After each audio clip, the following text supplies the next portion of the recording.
Hey, I don't know who needs to hear this, but anyone that is a SEN parent out there that is going through some challenges that they can't see at the end of the tunnel, just know that you are not alone. There's so many parents out there that are experiencing the same sort of things, but it's just not spoken about enough.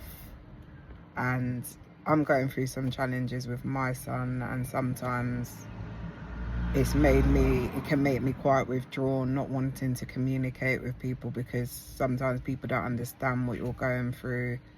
Sometimes people can't resonate with you, and that kind of like makes me isolate myself and only want to be around people that understand what I'm going through, because they're the ones that can kind of like lead you and direct you in a positive way, because they're going through it themselves. Especially because they're living it, they can give you the best advice. And I feel a boost through being around SEN parents that are going through similar things with what I'm going through, rather than people that aren't. Because sometimes people, when they're not going through the same sort of challenges as you, they can be quite negative and also judgmental, where they don't understand what your challenges are. There's so many different triggers that can upset a SEN child, where they're going through things and that where they're not able to talk and communicate. It can be frustrating for them as well as the parent. Like, I would just love to be able to have a normal conversation with my child and just find out what's going on with him, but unfortunately I can't do that. So I just have to pray over him and do what I can to meet his needs as a parent. I'm not saying that the school's not doing that, but sometimes the school aren't always aware of the triggers and stuff, and you know, you have to just keep communicating regularly with your children's teachers and make them have a better understanding of them, so that when certain behaviours are displayed, it's not so bad, and you know, it's not going to be so much of an issue because you've given them the heads up. Like, at the moment, my son's struggling with like personal space and boundaries. Like, sometimes he does overstep the boundaries and, you know, coming into people's personal space, which I constantly have to keep reminding him, no, remember what I said, boundaries, personal space. That's constantly a reminder. But you know, he will get there in Jesus' name. I'm not giving up. Like I keep saying, I say in all my videos, it is a tough, hard journey. And those of you who live in it, you know, once you know, and nobody can tell you nothing. This is a challenge, but you will pull through once you know how to deal with their triggers and their behaviors. When you see early signs of certain behavior, like, you just know what to do straight away.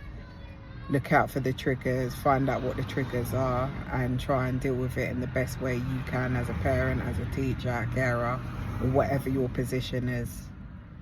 It's not easy dealing with a SEN child.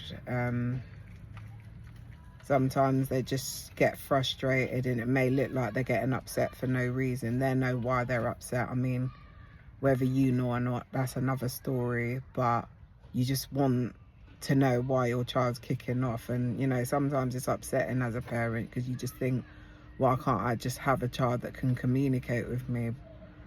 But you know, like, turn that negative thought into positive thought. I mean, there's a reason why God chose me to be my son's mother.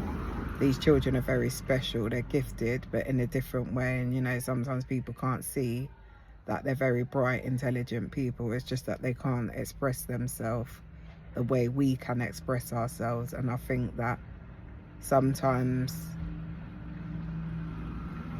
it's overlooked. Instead of it being seen in a positive way, sometimes it's looked more in a negative way, and we need to turn that around because it is quite a vicious circle.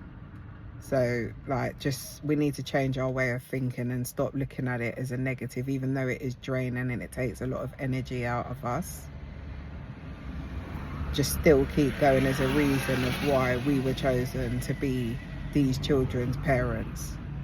God can't give you more than what you can bear. He's not going to give you more than what you can bear. So yeah, I just stay strong. Sometimes you have your ups, you have your downs, And when you have your downers, that's where you cry out to God. That's what I've done, and that's what's helping me. This is the only thing that's helping me hold it together, just depending on God and stop depending on myself and reaching out to people that can't help me get to where I need to be. Yes, you do, like, it can be overwhelming at times, as I said, but you know, you just have to trust and believe that you will pull through. With determination, anything is possible. Absolutely anything.